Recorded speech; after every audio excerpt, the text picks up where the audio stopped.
Hey there, friends. In this video, I'm going to be showing you how to change the image background color in Affinity Photo. So I'm going to start by opening up a picture.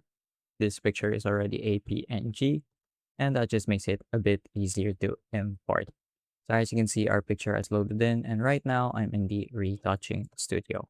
I'm going to go ahead and select the object selection tool here at the top left of the screen.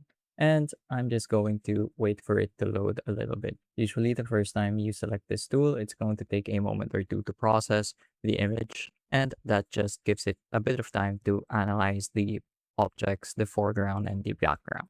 So now that that's done, as you can see, as I mouse over the image, it's selecting what it thinks are objects. And I'm just going to go ahead and select the subject. Once the selection has been made, go ahead and click on the invert selection button here at the top, and the background should be what is selected. So now that that's done, I'm just going to go ahead and hit delete on my keyboard. That way the background gets deleted and only the subject is left.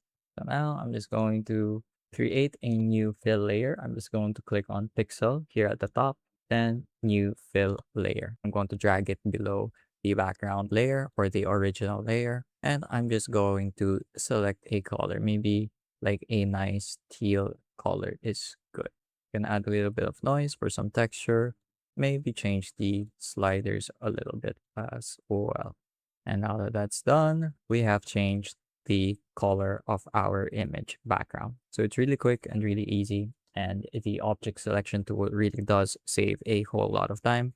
And it's great that this is 100% free to use, not like with other software like Adobe, where any type of machine learning tool kind of requires a premium subscription. So that's pretty much it for this video. I hope I was able to teach you something new and something useful.